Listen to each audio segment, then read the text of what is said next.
Assalamualaikum warahmatullahi wabarakatuh. Alhamdulillah wassalatu wassalam ala habibina Rasulullah Muhammad sallallahu alaihi wasallam. Para pemirsa calon ahli surga yang dimuliakan oleh Allah Subhanahu wa taala. Untuk mendapatkan ridho dari Allah Subhanahu wa taala, salah satu yang paling penting kita perhatikan adalah kita harus berusaha menghindarkan diri dari perkara-perkara yang dibenci oleh Allah Subhanahu wa taala. Tarkul haram, meninggalkan perkara-perkara yang haram, termasuk perkara-perkara yang syubhat, yaitu yang tidak jelas kehalalannya. Karena luqmatun minal haram fannaru aula.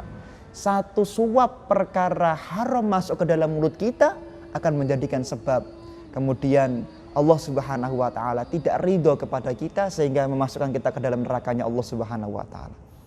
Mari kita saksikan beberapa kisah ulama, kisah kehati-hatian ulama di dalam melakukan suatu amalan sehingga mereka tidak melakukan perbuatan dosa atau terjerumus dalam perkara syubhat atau perkara yang haram.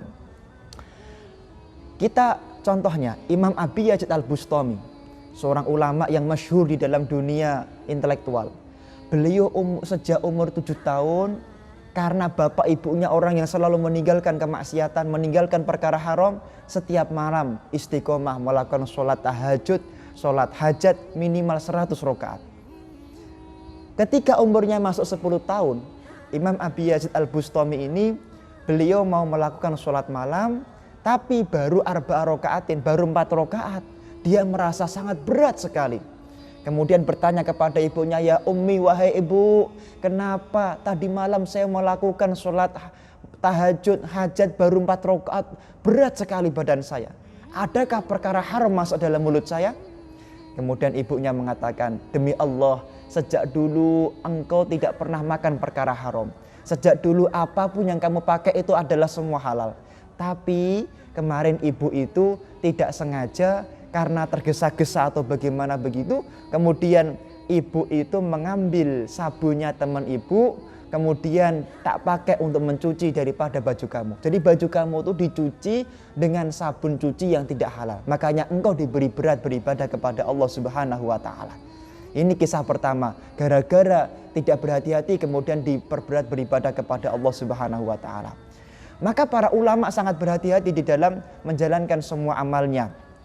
Kami baca misalnya di dalam kitab Ihya Ulumuddin, ada kisah Huqiyah An-Nadhun Al-Misri. Ada kisah dari seorang ulama yaitu Dzunun Al-Misri.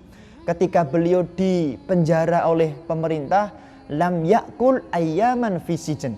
Beliau tidak pernah makan satu suap pun daripada makanan yang disuguhkan oleh penjara tersebut. Kenapa?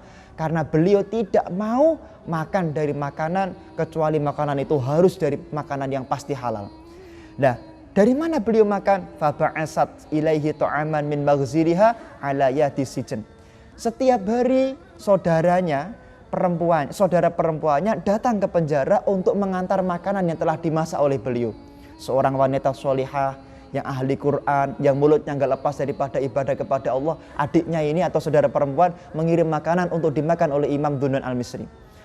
Pada suatu ketika, karena adiknya ada kepentingan yang lain, kemudian adik perempuannya ini menitipkan makanan itu kepada Haris atau penjaga daripada penjara tersebut.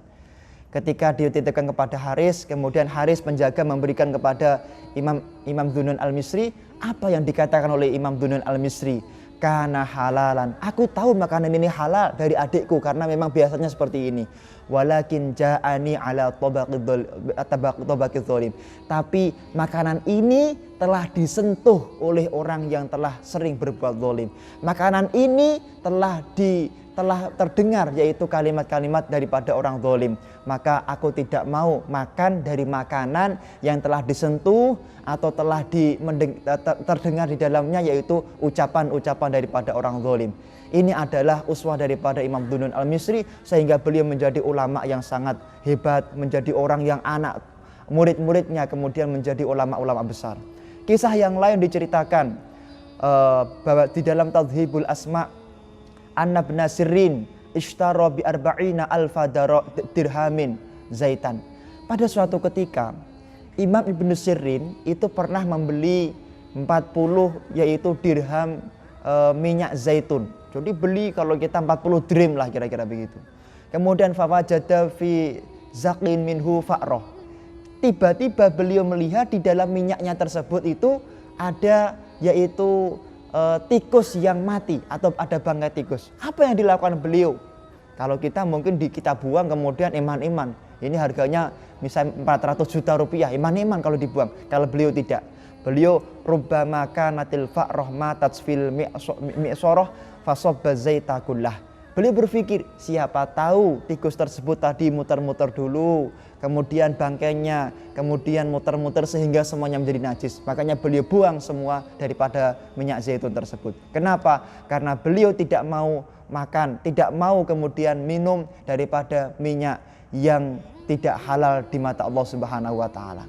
Ada kisah yang lain daripada seorang ulama, yaitu saudarinya Imam Bishr al-Hafi. Yang terkenal Imam Bishr al-Hafi ini adalah keluarga yang sangat menjaga diri dari kemaksiatan. Diceritakan bahwasanya ja'at ila Imam Ahmad ibn Hanbal rahimallahu taala wa qalat ya Imam, inna nahzilu ala sutuhina fatamurru bima syama'il dhahiriyah wa yaqa'u alaina. Nah, kemudian diceritakan bahwasanya wahai Imam, aku itu orang yang iktizal, aku orang yang bersembunyi di dalam loteng. Kenapa? Karena aku adalah orang yang sedang menenung daripada baju-baju tenung itu. Tiba-tiba ada iring-iringan seorang pejabat yang kemudian menjadikan lebih terang daripada lampu ketika aku menenun daripada baju tersebut. Gara-gara aku itu menenung menggunakan lampu yang kemudian sebabnya pejabat tadi lewat, kemudian aku buang daripada tenunganku itu. Kenapa? Karena berarti aku memanfaatkan miliknya orang lain, memanfaatkan daripada miliknya rakyat tanpa kemudian ada kehalalan dari rakyat.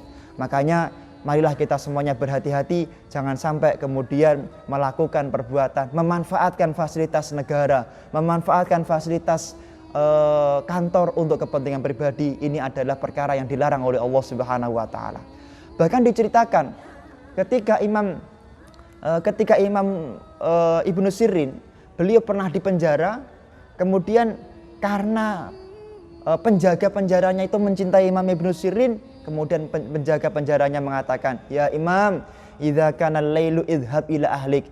Kalau malam silahkan kamu pulang sana, tapi kalau siang tolong kembali ke sini, karena kalau nanti ada sidak, simulasi dadakan, ada pejabat datang ke sini akan tahu ternyata kamu masih di penjara. Jadi beliau mau melakukan penipuan. Tapi apa jawaban Imam Ibnu Sirin? Beliau mengatakan bahwasanya wallahi a'inuka ala khiyanati sultan. Demi Allah, aku tidak akan sekali-kali mengkhianati seorang raja. Aku tidak ingin berbuat bohong, kemudian melakukan penipuan kepada kerajaan. Kemudian kisah yang berikutnya daripada seorang ulama, yaitu Imam Ibrahim An-Nadham. Pada suatu ketika annahu radda tamroh minal qudsi ilal Basrah. Beliau itu dari kota Basrah, dari kota Baitul Maqdis, beli kurma di kota Basrah. Kemudian ternyata setelah dia bongkar perjalanan sekitar 3 bulan, ternyata di dalam keranjangnya ada beberapa kurma. Ya, ada 1 biji kurma yang itu adalah di luar daripada timbangannya tersebut. Kemudian ketika beliau tahu, maka saat itu juga dia kembali ke kota Basrah hanya untuk mengembalikan 1 biji kurma. Karena 1 biji kurma akan menjadikan sebab dia akan dibenci oleh Allah Subhanahu wa taala. Maka marilah kita semuanya pastikan makanan yang kita makan, baju yang kita pakai, yang kita berikan kepada anak kita adalah sesuatu yang dihalalkan oleh Allah Subhanahu wa taala. Syukron. Assalamualaikum warahmatullahi wabarakatuh.